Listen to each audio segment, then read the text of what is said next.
Well, all this week we'll be featuring some special stories to mark the 10th anniversary of the September 11 terrorist attacks on New York and Washington. In the first, North America correspondent Michael Brissenden met one young resident of Lower Manhattan whose life changed completely that tragic day. He's since found inspiration in documenting the reflections of those who lived.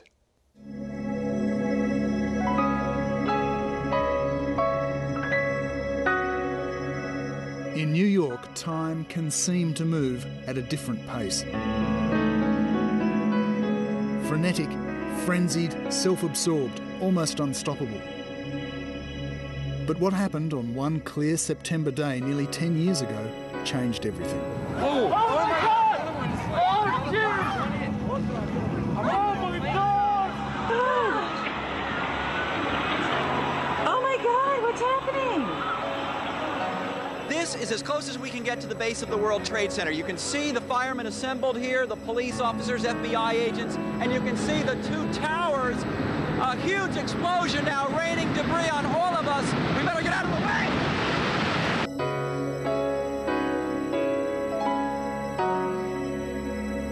way! As soon as the tower started to fall, my mother ran, picked me up, and we just bolted north on Greenwich.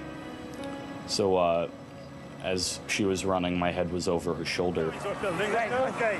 Right, come on, get this. I was watching the tower fall and people jumping out, the gash in the building and smoke just kind of flooding out and the little bits of fire.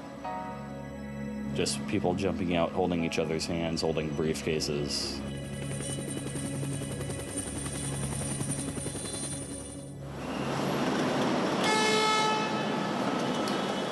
10 years on, the hole in the skyline is finally being closed. A new building is emerging, but the scars will last a lifetime. September 11, 2001 was a defining moment for many people. It was a tragedy that changed the world. It certainly changed this city, and it changed the lives of many of those who lived through it in sometimes unexpected ways. Hi, my name is Brook Peters. This was my first full day of kindergarten. This was my second. On the day the planes hit the Twin Towers of the World Trade Center, Brook Peters was just 4.5 years old. That day has shaped his life. He is part of what some have come to call the 9/11 generation. It changed my life almost completely. I don't know what my life would be like now if it wasn't like this. Growing up in New York as the city changed and having to rebuild and reunite. And then also through my mental, through just having to deal with therapy, having to deal with the grief. For Brook, part of the healing process was undertaken with a video camera.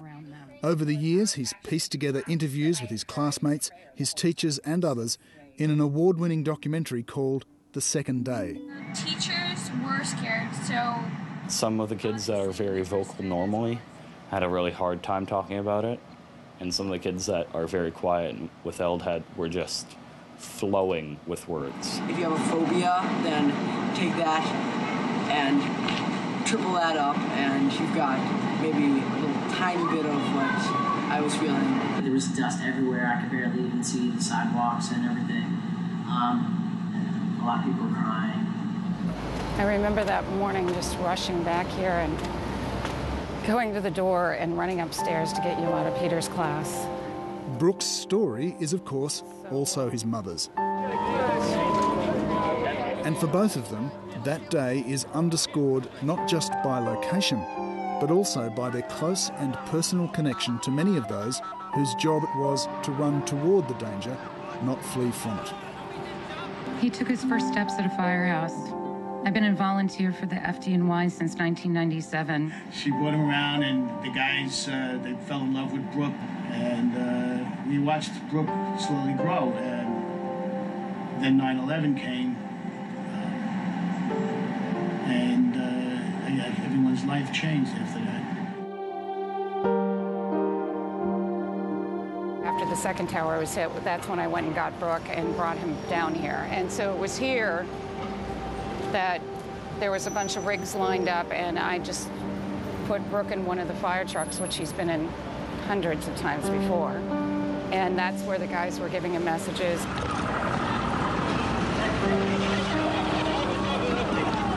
I was in the fire truck, and there was this kind of silence as the guys were getting like geared up and ready to go into what would possibly be their deaths. And and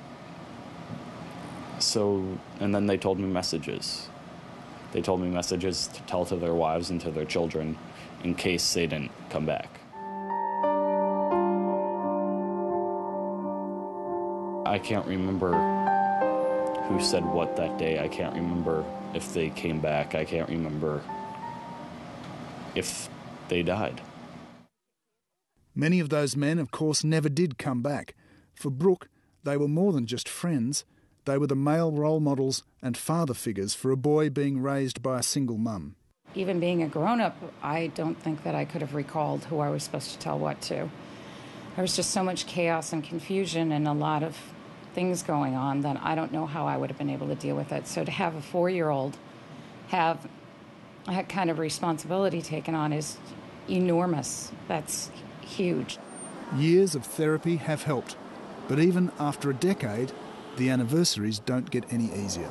I definitely think about it, and I think I'll always think about it, just because it had such an impactful thing. It's an impactful event on my life. I have moved on, but will I ever forget it? No.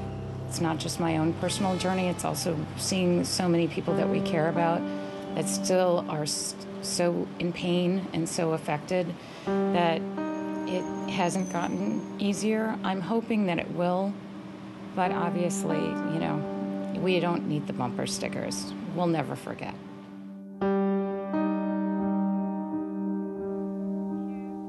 Michael Brissenden reporting from New York. And if you're looking for more on the Brook Peters documentary, you can log on to theseconddayfilm.com.